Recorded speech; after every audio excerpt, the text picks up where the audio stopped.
Hey, welcome back into another episode of Mindset Monday with me, Matt, where I share with you things that have helped rebuild my life over the last nearly 13 years, stay sober, rebuild a marriage, become a better parent, and a better man. Today, I want to discuss emotional intelligence. Emotional intelligence for many guys is a very foo-foo term. You're not exactly sure what this means. It's something maybe you've seen referenced, or maybe your wife or your girlfriend or fiance has thrown at you in the middle of a fight, something you've heard about and you think kind of lives up in the ether, but you're not exactly sure what it is. If it does exist, how do you develop it, and why is it even beneficial? I know for me, I generally have to read into things enough to understand why they're important, why I should learn about this, why should I care about this, and that's what I hope to do for you today. Believe it or not, emotional intelligence is the thing that your relationship will hang on, as well as your career and your ability to be an effective parent as well. It's critical. It's mission critical, as we will get into some of the statistics around emotional intelligence and how crucial this really is to your success as a person. You would have to be a fool to ignore it. Before we get started, thanks to Soberlink, today's sponsor of our show. If you don't know what Soberlink is by now, it is the world's greatest accountability device that happens to look like a breathalyzer. If you're someone like me looking to rebuild your life, get sober, and stay that way, Soberlink can be the thing that's different this time, because we always say it's going to be different this time, right? But what if you had skin in the game? I'm challenging you to put skin in the game. You volunteer to get this thing. If you're serious as you say you are about wanting to give it a real shot this time, get a Soberlink. Soberlink can help you in a lot of ways. For one, it's a great way to establish accountability. You put people in a network that get notified every time you use the device. So you do have some guardrails around you, so you can't go off and sneak and keep these secrets to yourself and drink in your car or in the garage. People are going to get notified. And that's good for two reasons. One, it keeps you from drinking when you shouldn't. Two, you've got support and people who are rooting you on and cheering for you because you've given them visibility and transparency into what you're going through, which is a huge step, I think, for a lot of guys especially. Another thing this serves as is the greatest gift that you could ever give your loved ones. They don't want to search for bottles. They don't want to wonder. They don't want to worry. They don't want to check your location every 10 minutes. Wouldn't it be nice to give them the gift of peace? And that's what Soberlink can give people. If you're serious as you say you are, what do you have to hide? Give them the gift of peace and visibility. They don't want to have an argument when you come home late and ask if you've been drinking, but I hope you can understand why they would. So again, if you're serious this time, Soberlink can be the thing that removes these fights and these arguments from your relationship so you can really start to rebuild on the stuff that matters, like emotional intelligence, as we will get to shortly. But it's an amazing device, and it's never been easier to get into one. They've taken away all of the upfront costs. There are no more upfront costs. You can rent a device now. Just rent it for as little as $19 a month with a qualified subscription. Get a 1-year plan, and for $19 a month, you can get a device and start to rebuild your life. You can use our link, soberlink.com/wheels, to get a $100 rebate on that as well, just because you're a listener of our show. Again, it's soberlink.com/wheels. Hey, and if you're a parent who's just trying to protect their children, Soberlink has and always will be there for you as well. Soberlink is court admissible in all 50 states and in Canada, and you can get these things written into your custody agreements. They stand by you as you are ensuring that your children are going somewhere safe, and they are court admissible, right? You can't fudge these things. You can't get around them. Tamper-proof, facial recognition technology, instant reporting. There's nothing like it in the world. So support the companies, support our show, get a Soberlink today. And while you're on the internet, check out twfo.com where you can find out all things TUFO. We've got a newsletter that comes out less frequently than it used to because I'm doing these episodes now, but that's free. It's on there. You can also go back and read a bunch of old ones. Tons and tons of newsletters and blogs that I've written over the last 3 years or so. We've got a free Facebook community exclusively for Facebook or for listeners of the podcast. It's only for podcast listeners, but it's free on Facebook. We've just started a new Discord channel as well, which you can find through the Facebook community. And it's got regional chats. So if you want to connect with other listeners, other people going through similar situations in your area, it's really awesome. We've seen people get together, have like meetups, they do coffee. They'll just get together and discuss because very few people can understand what it's like to be in your situation. But Wheelies get it, our listeners get it, and we want you guys to connect. Both these resources are totally free. If you want to get a little more serious about your healing journey, you can also learn more about our program, our course called Independently Strong. We built a course with a licensed therapist. Paige is the star of the show. She guides you through the process of healing and what it's like for a spouse and a partner. Talks about boundaries, trauma bonds, what it's like to rebuild a healthy self and self-care, making the decision, should I stay or should I go? It's amazing. It also comes with weekly meetings. You can get 75% off of that using the code Wheelies75 at checkout. We've got merch and stickers and shirts and sweatshirts, hats, all kinds of stuff, and ways that you can support the show. We've also got a link called, what is it? Buy Me a Coffee. It's in our link tree. You can click on any of our social media profiles. If you just like to buy us a cup of coffee, we'd really appreciate it. Every dollar that we've ever get goes right back into the show. As we found out this week with our theme music, we've received all kinds of copyright strikes and had to buy licenses. I did not realize there's a difference between public domain and royalty free, but apparently there is. And so I'm learning every day still as to what it takes to be a podcaster. But it seems like there's more subscriptions you can possibly count and expenses and things like that. And you don't have to give us anything and you won't hurt our feelings and we won't love you any less. But if you'd like to help the show out, you can do that. Multitude of ways that you can help out, chip in, and we can keep this thing going for you. We love doing it, but it's always great to have support as well. Okay, emotional intelligence. Let's get on to this conversation. Man, I was watching an interview earlier. This is really interesting. It was a really good interview. It was about the Sinclair method of recovery. Some of you may have heard of the Sinclair method. I know that we've talked about it on our show. I've talked about this, not really in depth. I don't personally have experience with it, but I read a lot about it, and I've read the accounts of people that have used it, watched interviews and things like that. This was an episode of Modern Wisdom. I cannot remember the person that was being interviewed, but it was rather interesting. I don't disagree with the take on naltrexone and the Sinclair method and the brain science behind why that's effective for people. But something that was interesting is the person that had recovered using naltrexone really didn't like the process of 12 steps. And it wasn't just because of the spiritual component piece of it. A big part of it was that they admittedly said that they do not like being introspective. They do not want to observe their own emotions. They do not want to have to question their own emotions or where their thoughts are coming from, or to be introspective at all. And I thought that that was a really strange thing to say out loud. I am not going to judge anyone that didn't recover the way that I recovered, but I do believe in the importance of emotional intelligence for relationships and for our overall success and happiness and well-being as well. Emotional intelligence is huge. I'm going to start off with a quote by Daniel Goleman.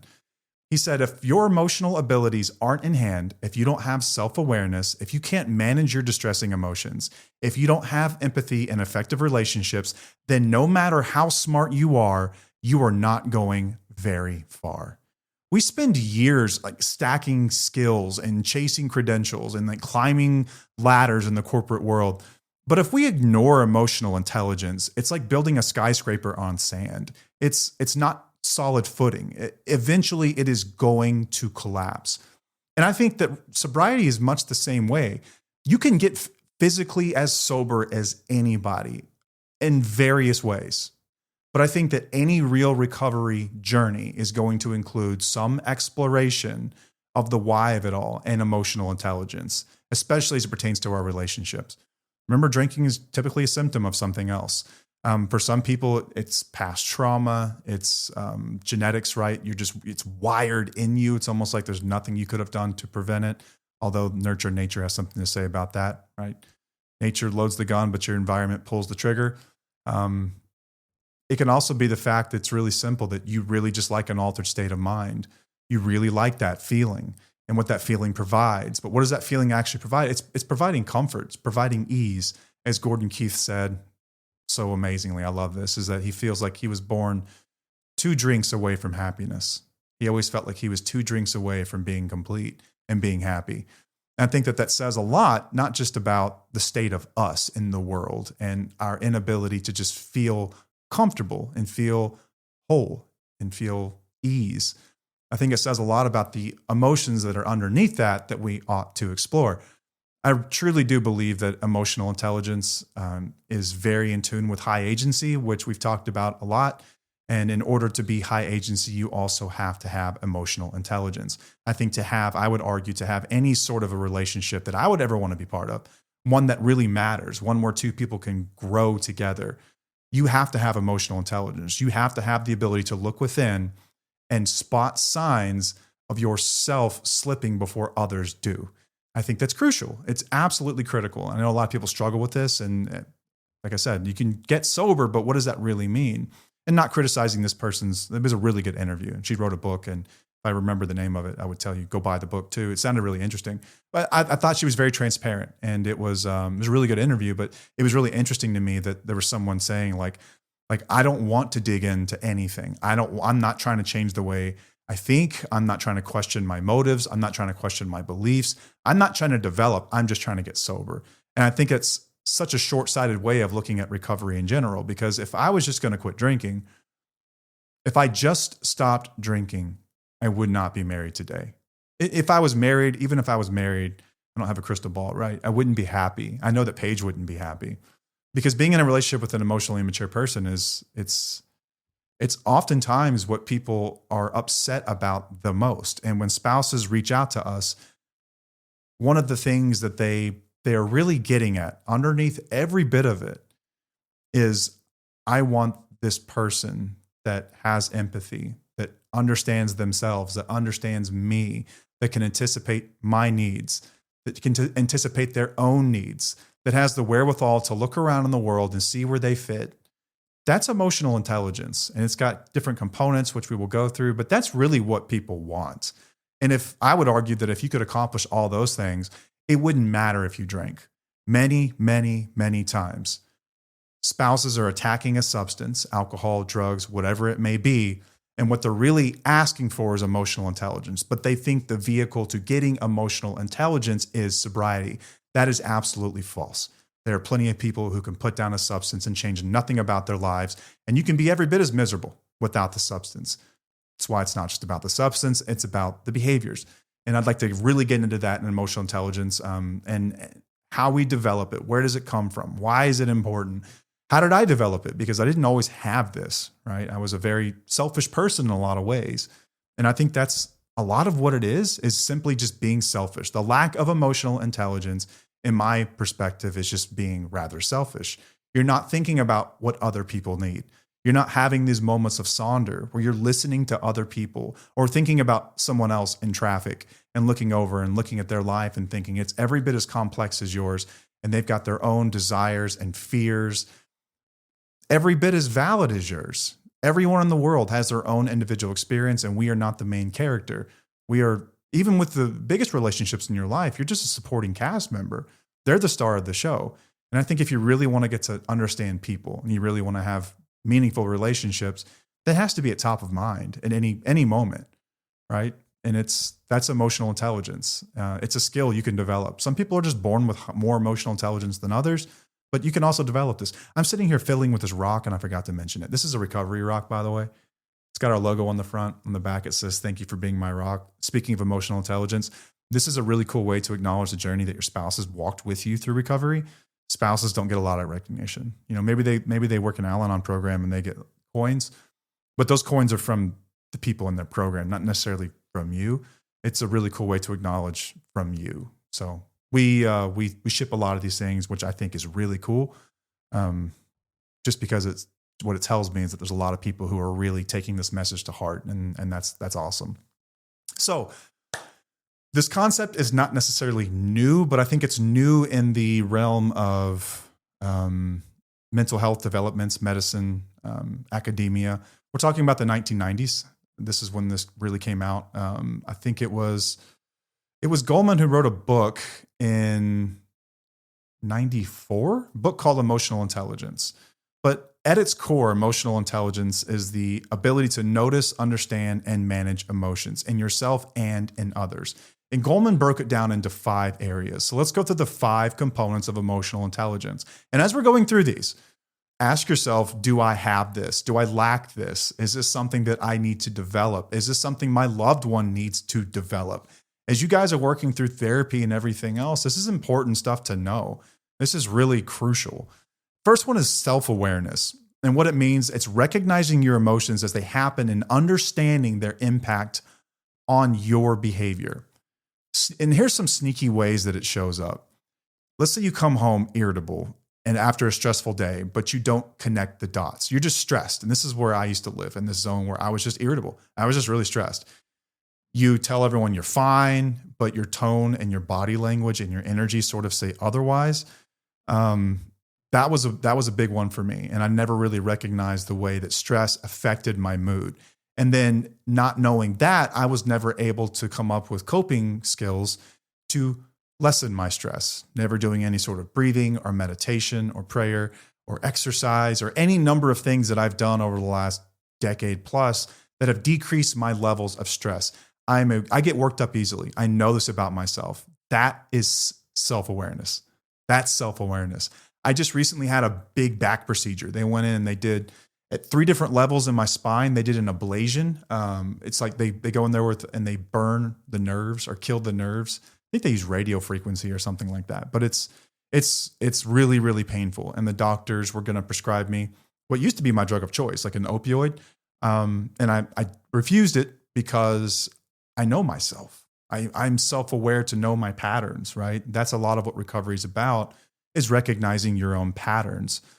I think that self-awareness is probably the most important of them all, because without self-awareness, none of this other stuff is really going to make sense. I think that it all starts there. That's kind of the foundation of where this all begins is, do you have self-awareness? And this is important for spouses and partners as well. It really is, y'all. As you've been in a relationship that's been tumultuous, as you've been in a relationship with trauma bonds, we've talked about the brain injury that occurs when you've been betrayed, betrayal trauma, and things like that. You are also going to develop some habits, some habituation, some ways of responding that aren't exactly productive. And same with the addiction. I'm not saying it's anybody's fault, but it is our responsibility. And having self-awareness around this is really crucial. Paige, for instance, right? She's my best friend. I don't want to sit here and bad talk Paige, but Paige struggles a lot with getting overstimulated. I know a lot of women struggle with this. I'm not sure it's unique to women, but I just hear about it more from women.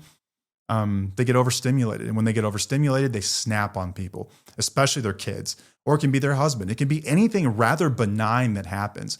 It can be setting down a dish too hard, and the noise itself is just too much in that moment as you've been juggling everything else in your life all at once, and then you snap, right? You flip out on people. And in that moment, you have a choice to make. Are you going to snap and justify the reason you snapped and actually blame the person that set this dish down perhaps a little too difficult? Or are you going to look within and say, holy shit, I got overstimulated without recognizing it. I did nothing to take a moment away, to drink some water, to take a break, or whatever it might be. Use some of your coping skills. Take a 90-second break before you respond. Anything, breathing, you name it, right? If you're not aware that you're someone that gets overstimulated, and when you're overstimulated, you don't even recognize it, everything is always going to be everyone else's fault, and you're not going to have good relationships because of it. People, guys, are very, very bad about this too. Really bad about this. It's always someone else's fault, right? It's always her, or your boss, or the way that your work schedule's set up, whatever it might be. But I'm not saying that we have to be cruel to ourselves, but we have to be aware. We just have to be simply aware. I'm aware that I've got a temper. I always have. Like when I was even a little bitty kid, I came into the world this way, like high strung, and I had a temper for a very long time, and things would set me off, and I have a really quick mouth, and I would run my mouth, and it got me in a lot of trouble. And like there was a feeling associated with it every time I knew I was about to fly off the handle. And I've even admitted at times I gave myself permission to fly off the handle. I have the self-awareness now to know when this is coming up in me and to do something about it. Like that's really what maturity is, right? It's developing the ability to respond rather than react. But all of that starts with self-awareness. And I think that's the most crucial part of emotional intelligence. Second, and very close to the most important, is going to be self-regulation. And this is choosing your response instead of it being hijacked by your emotions.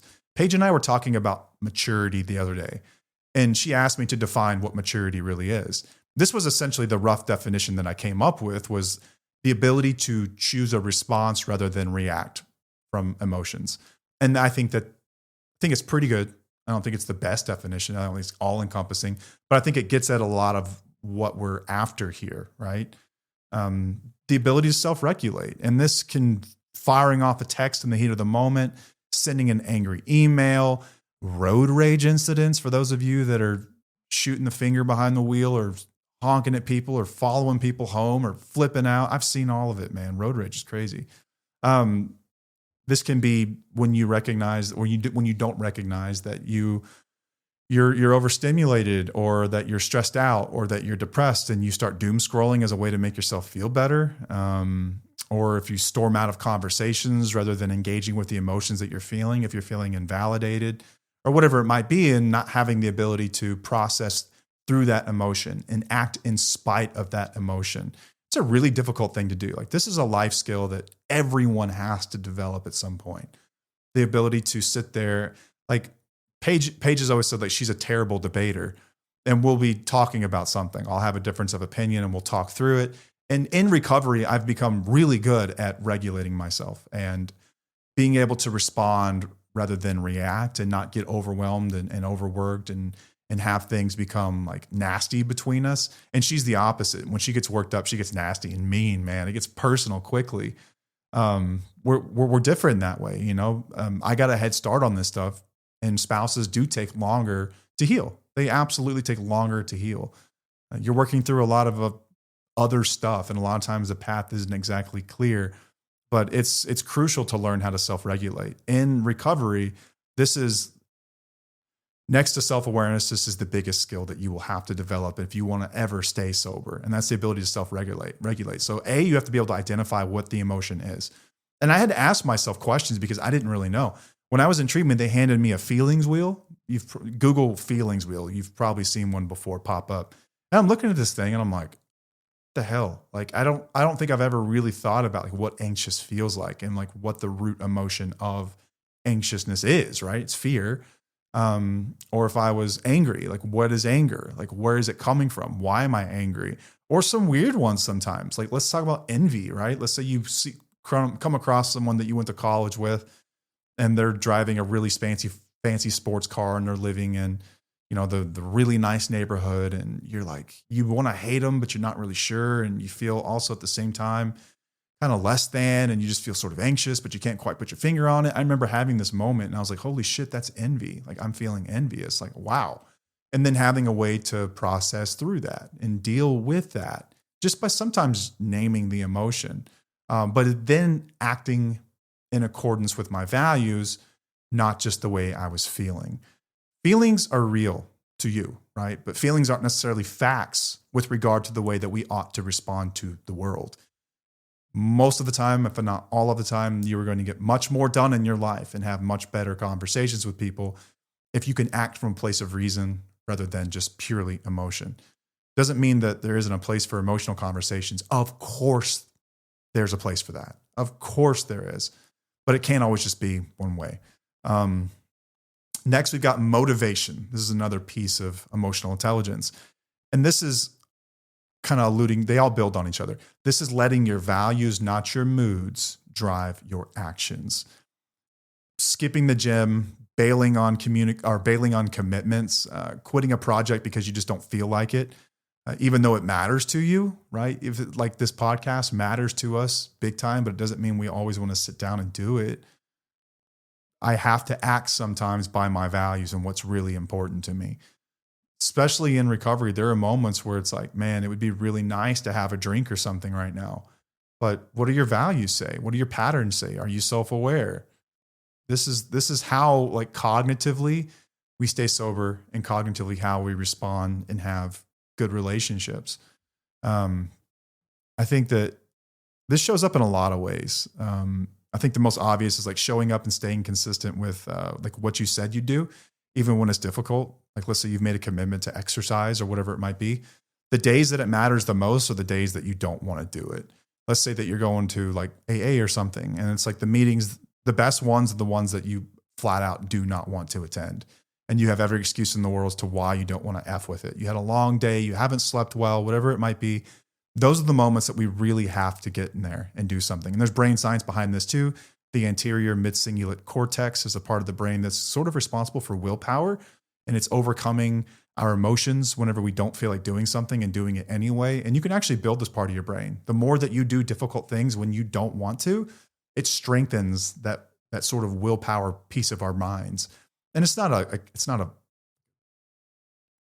golden ticket to everything, but it's certainly going to help you. And this is how we do it. This is a lot of these things, what I'm talking about, it's adulting, right? At 30,000 feet, these are the attributes of adults. That's what they really are. And so if you've ever been criticized of being a crappy adult, hey, this one's for you. Next one is empathy, something I struggled with, admittedly. This is seeing and feeling what someone else is going through. Empathy is a dual process where you use mirror neurons and also cognitive ways of understanding how someone has felt or could be feeling based on things that we've been through as well. Let's say that someone's dog has passed. In that moment, you can feel what they felt because you've probably been there before or through something similar. You've experienced loss before.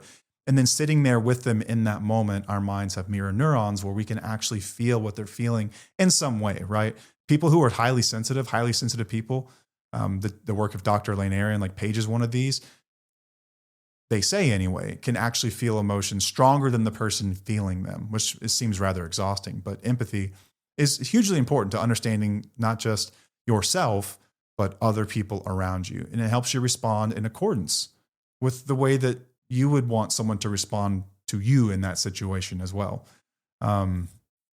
It's difficult, I think, especially in early recovery or in addiction, because I think that there's such a component of selfishness that exists when an addiction is present, and people aren't going to have a lot of empathy. And you can argue with me all day long that, no, I have empathy. No, I care. Maybe you do, but saying it and then exhibiting it are totally different things. Like cognitive empathy and then actual like actionable empathy are different things to me. I think that you can say that you feel badly for someone. That's sort of like sympathy. Empathy is feeling alongside with them. And yeah, you can't exactly ever feel how someone else is feeling, but you can put yourself in their shoes. And I think that empathy is, let's say that someone is like, how does this show up and cause problems? Let me think of one. Let's say that someone's really struggling with whatever it might be. It can just be a hard day, maybe the way that they were treated by you or someone else or their boss or whatever it might be. And it's like changing the subject whenever they're upset because you're uncomfortable, or dismissing their frustration because you're focused on being right. It shows up in a lot of ways like that, where we can invalidate the emotions of other people because to sit there with them in their pain is just uncomfortable. A lot of us weren't taught how to do this. I know especially a lot of guys aren't taught how to do this. We were taught how to do the opposite. As soon as you start to feel something that makes other people uncomfortable, your job is to squash it and to push it down. Okay, like that has a place in life, believe it or not. There is a time to suck it up and fight and move forward, even when you don't want to. We talked about that like with motivation. That's part of emotional intelligence. But you have to be well-rounded in the sense that, like, dude, you're going to have children, right? And children do not know how to handle life. That is our job as parents, to steward them and to teach them and to show them how to manage their emotions. They don't know how. That's why they need us. And you have to have empathy in order to do that, to understand what they're going through, what they're having trouble processing, and to listen to them, right? Especially if you've got little boys in the home, it's really important. It's a lesson I think every guy wishes they could have learned in some way. I'm not trying to neuter the male population by any means, but I think it's really important that we understand emotions and where they come from and how to develop empathy, especially for your partner. I think that the journey of recovery taught me a lot about empathy, and it taught me a lot about what my wife was experiencing and what she was going through and what that must have been like being married to me. And being introspective in that way has really helped me develop as a person. And it's helped me show up better for other people in my life too. Like there's no downside here other than the fact that I had to feel some pretty uncomfortable things, but it was time well spent. It's pain that was necessary. And I think that the benefit of it far surpassed anything negative that I felt from it. I'll say that. Social skills, that's the last component here of emotional intelligence. And this is navigating relationships with honesty, clarity, and influence. This is what it doesn't look like. This is social skills are a tough one, man. I think it's so like, this is almost too general and too broad, because there are some people who have emotional intelligence, but they're terrible in social situations, right? I think some of this just comes from being around people in social settings, because you can talk over people, you can avoid hard conversations, you can fail to follow through, whatever it might be. Or you can do the opposite. You can have tough conversations with respect, resolve conflict without personal attacks. You can build trust through consistency. In those ways, you can develop social skills, plays well with others, right? I think about this one a lot when I think about like the workplace and how a team at work functions, things that we have to get done. And I think that having highly emotionally intelligent people in the room is an unstoppable team. I think that when you've got one or two of them that don't play well with others, it causes more problems than you could ever imagine. Like it completely gums up the works. Completely. But all these things have to be developed in order to, I believe, have good relationships as you walk through recovery. Aristotle's got this really cool quote that I like. And he says that knowing yourself is the beginning to all wisdom. Knowing yourself is the beginning to all wisdom. I think that is so crucial. I think it starts with us.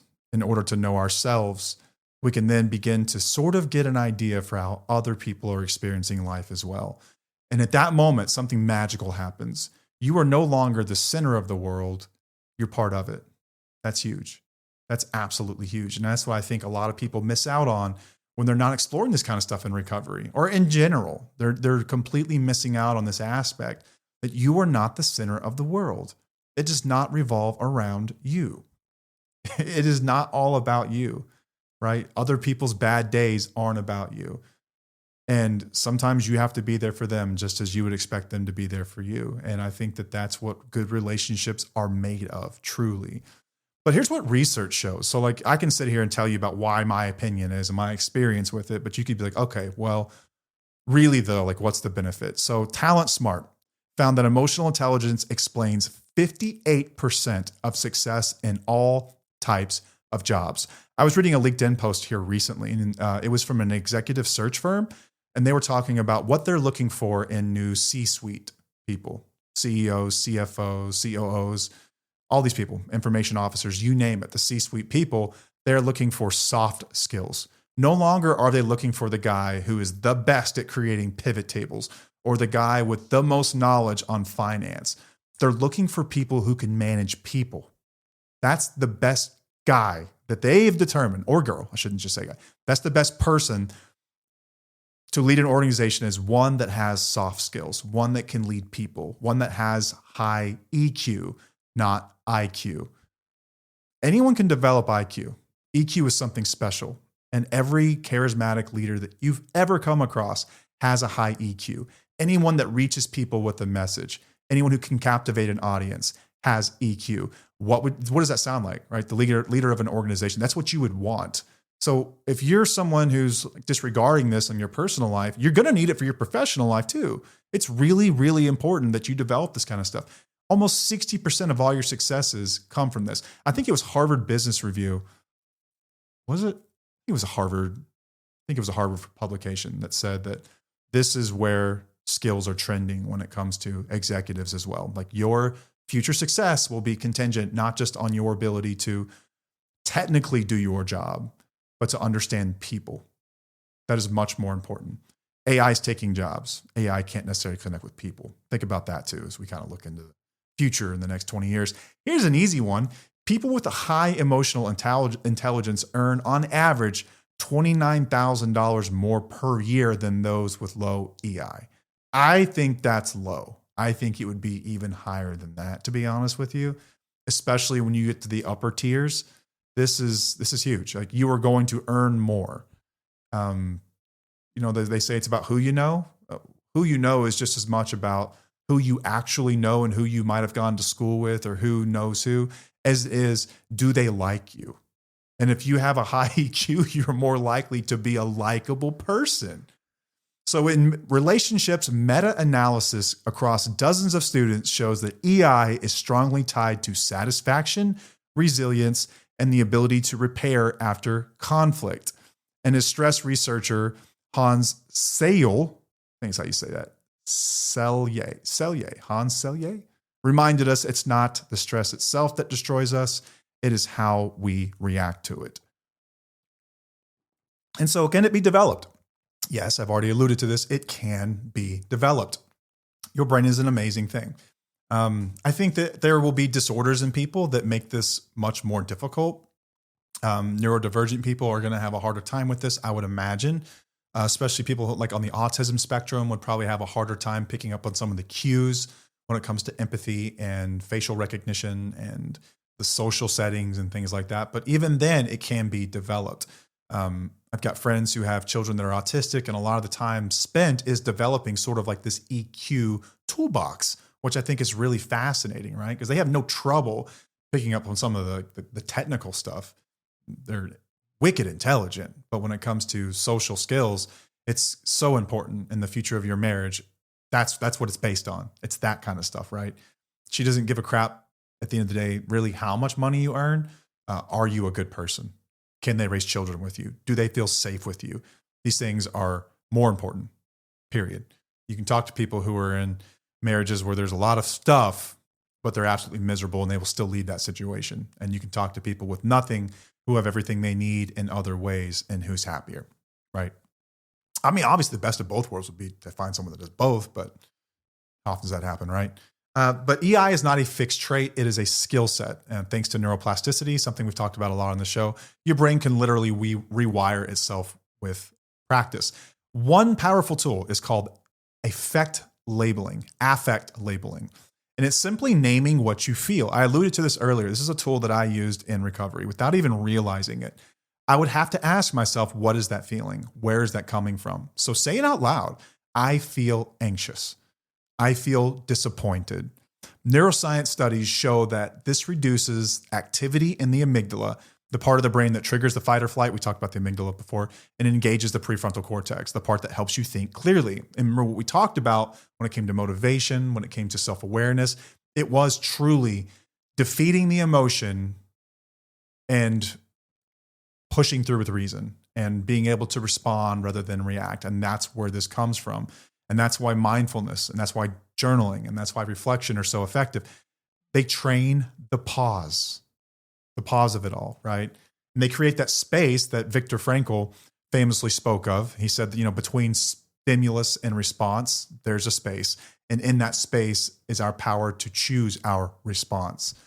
Oftentimes it's attributed to Frankl, but I haven't quite found where it's from. I don't know if it was just like something he said and someone wrote down, or if it's one of those things that I just turned into his quote. But either way, I love that. In between stimulus and response is the space. And it's in that space where true growth lives. It's the ability to choose our responses, regardless of what's happening in our lives.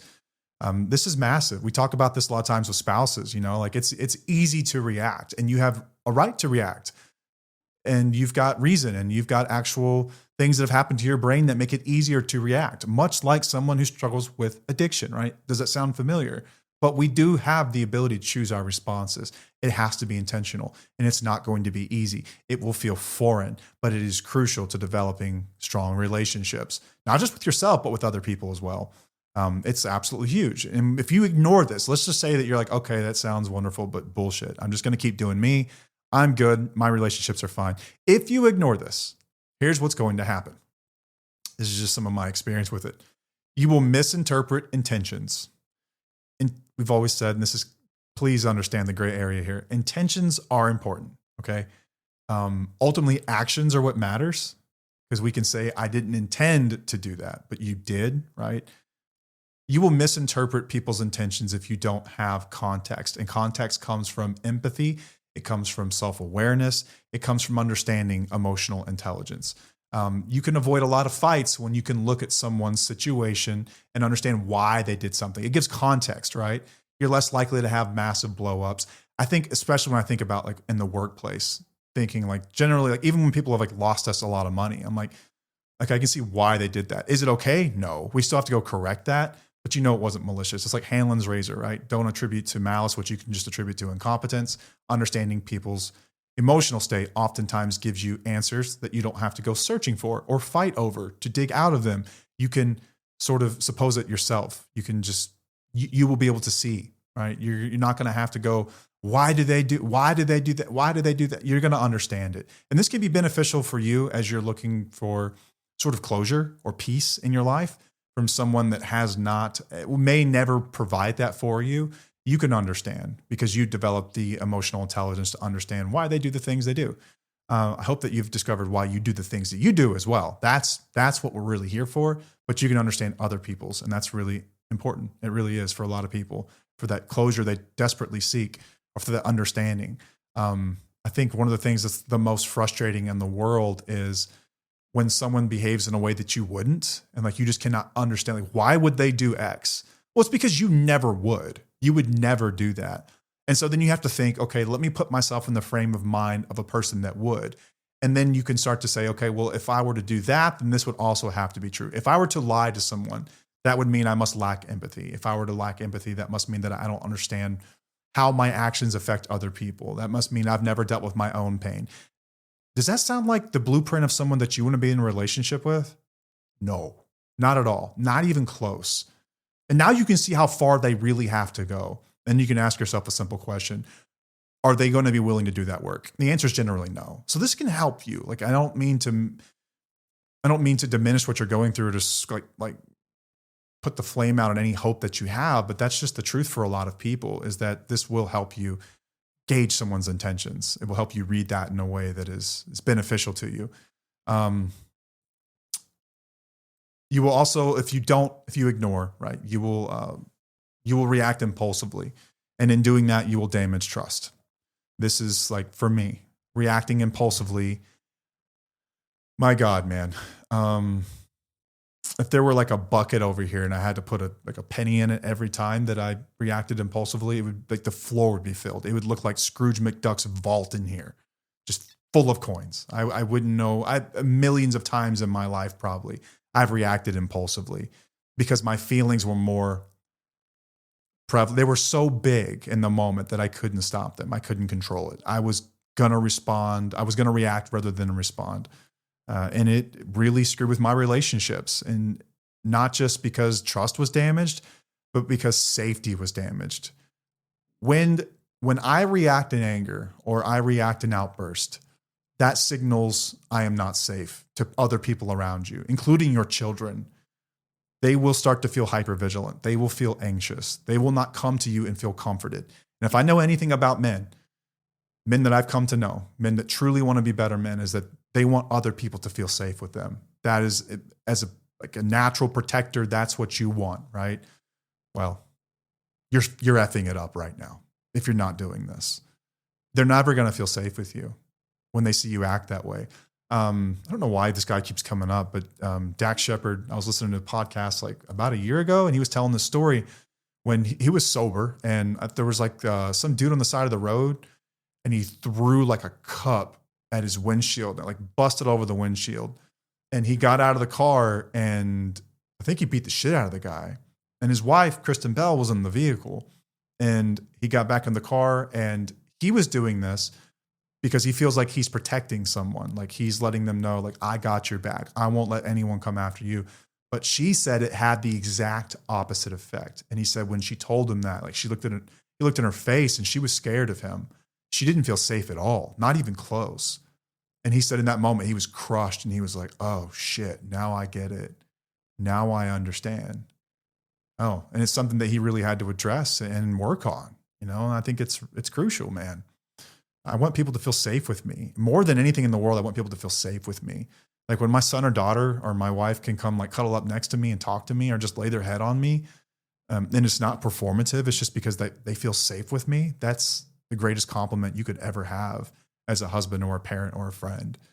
That's what we really want. And that comes from having emotional intelligence. If you don't do it, you will not get that. You will be lonely, and you'll wonder why. You'll wonder why no one trusts you, why you're such a good person, but no one comes around. It's because you've never really taken accountability for the way that you react and you don't respond.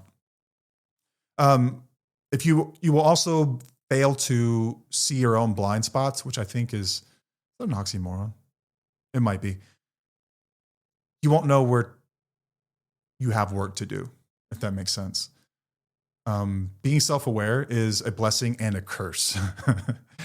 Because once you have self-awareness, you are always going to look for your part in things, and you will rarely ever put blame on other people because you're always going to be introspective. I did this like obsessively for probably a decade in my recovery, always looking at my part in things. And I still believe this, that even if I have a 1% part in a problem, I've got a part. If someone else is 99% responsible, I've still got a 1% part that I'm responsible for. But I treat my 1% like 99% when I shouldn't. And that was the gray area I kind of had to walk out of and figure out. That's where boundaries really became important for me, and big picture and seeing everything as it was. But I wouldn't take it back though, because in doing that, I learned how to identify my own blind spots, places where I was lacking that I wasn't really realizing it. And that came from feedback from the world and listening to other people and hearing how, like, I listened to feedback and their critiques of me. And I want to hear that stuff. And then I would have to do it for myself as well and ask myself some really simple questions every night before I go to bed. Was I resentful today? Was I angry? Was I afraid? Did I keep something from someone? I would ask myself these questions. And in almost 13 years, I've never had a night where the answer to every single one of those questions was no. There's always a yes in there somewhere. And so, okay, let's say I was fearful today. What was I scared of? Well, I was scared to publish an episode. I was scared to bring something up. I was scared to say something I wanted to say. Well, okay, so why do you feel that way? Well, I feel that way because I'm afraid that someone's going to misinterpret the way that I've said something. Okay, well, why would that be a problem? Well, and if I have to be more clear about my communication, that means I'm gonna have to sit down and like rehearse in front of a camera and work on it. Okay, so what is it really about? It's about me not wanting to put in the effort of preparation. And I wouldn't get to the bottom of that kind of stuff if not for doing stuff like that. And this can be in your relationships too. Let's say you're scared of commitment. Well, where does that come from? I was scared of commitment. Well, why? Why are you scared to go all in? Well, because you feel like there's better options. Okay, so why would that matter? Oh, because I feel like if there's better options, then I should take advantage of them. Okay, well, why would that be important? What's wrong with the situation you have? Well, because I'm selfish and I want what's best for me and I'm not really thinking about other people. We've gotten to the root of it pretty quickly, haven't we? If you're not going to develop emotional intelligence, you are going to forever be blinded by whatever drives you underneath everything. What's underneath those emotions, right? That's the risk that we run. Your career stalls, that's another issue. We talked about that, right? You're going to make less money. You're going to get promoted less. You're never going to be a C-suite person. You never be considered. You won't be part of the cool club. You're going to get overlooked. I need some water. You're going to get overlooked, bottom line.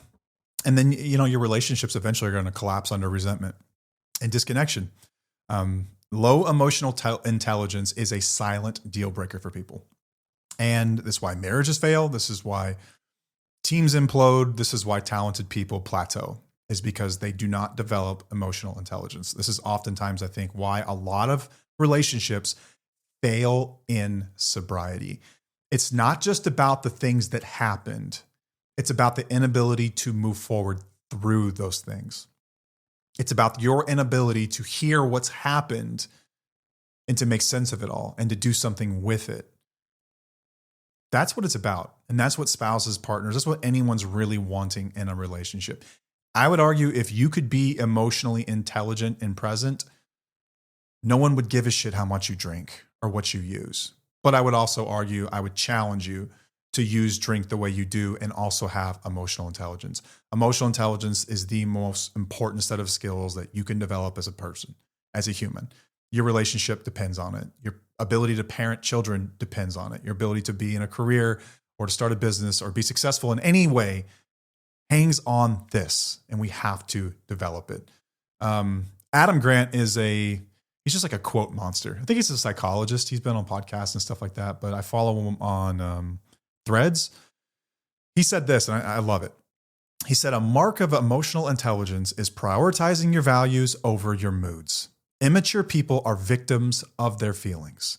Their choices are governed by fleeting sensations. Mature people take responsibility for their reactions. Their choices are guided by lasting principles. It's about values. And how many times have we sat here in front of this camera and these microphones and talked about the importance of your values and figuring out what your core values are? And at the end of the day, every decision you make must also come from those values.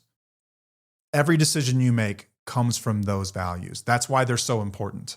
And that's really what maturity is. It's being able to say, what do my values say? What do my most deeply held beliefs say about the way that I respond here or the way I act here? And if you've never thought too hard about it, or if you've been rather inconsistent in executing on those values, you need to fix it. You need to spend some time with this and go through it. The people around you will thank you, but you will thank you at the end of the day. Truly, you will. You will be better for this. You will be able to lay your head on the pillow at night completely at peace with the person that you were today. And I would argue too, this makes it a lot easier for recovery and sobriety. Like, it's not necessarily going to fix your cravings, right? But it's going to fix a lot of the shame and a lot of the things that drive some of that stuff.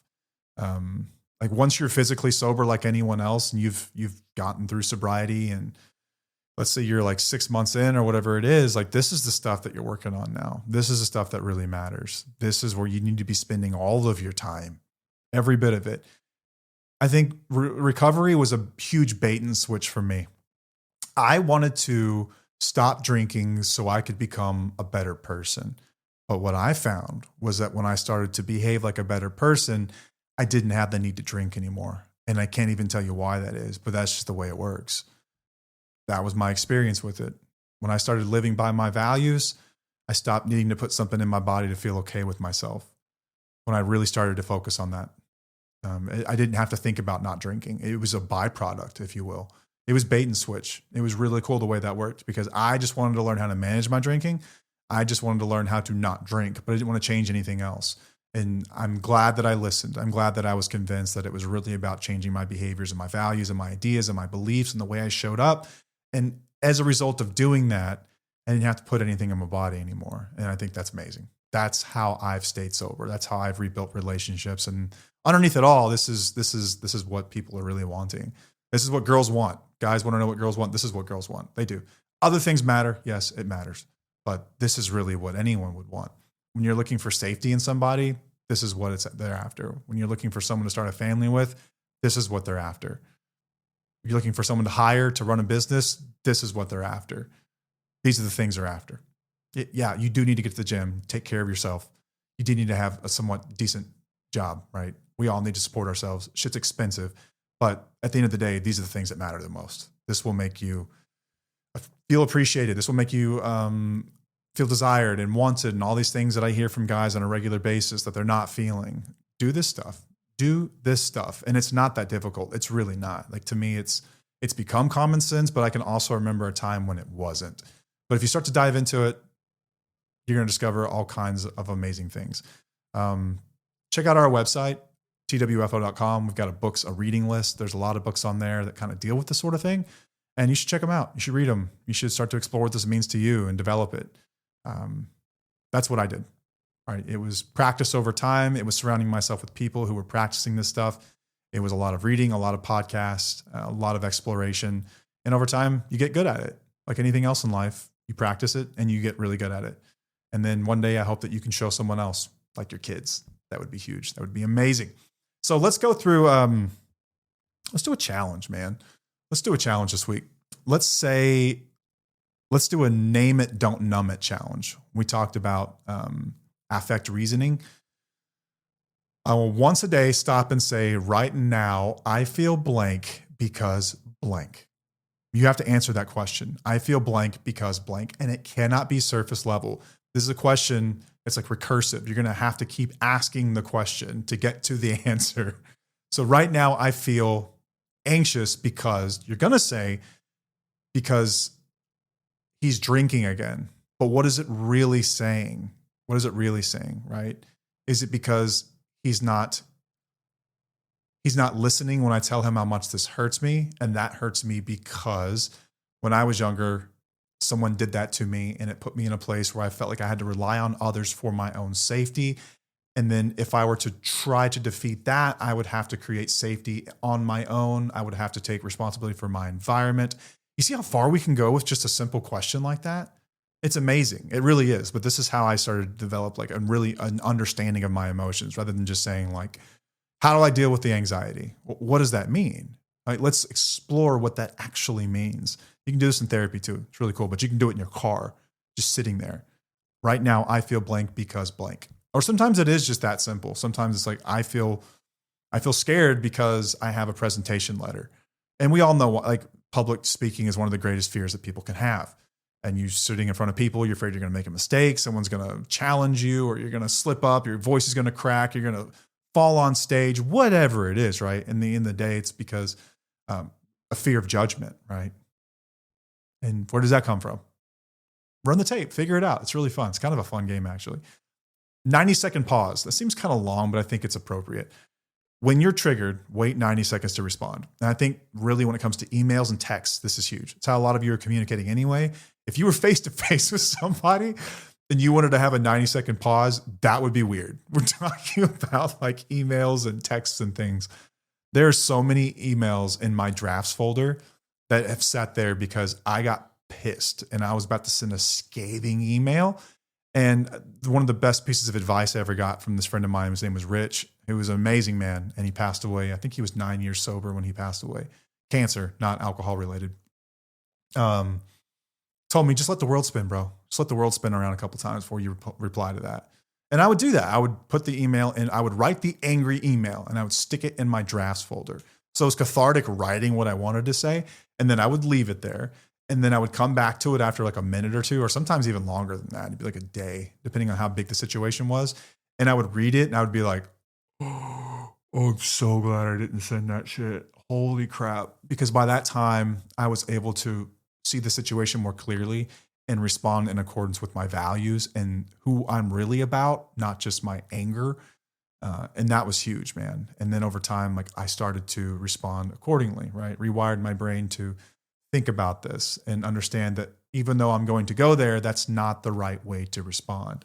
So give it 90 seconds. Most emotional surges will fade if you can just give them a beat. If you can just pause for a moment, that will fade and you will respond in accordance with your values in a way that you can be proud of, in a way that is effective in communication as well.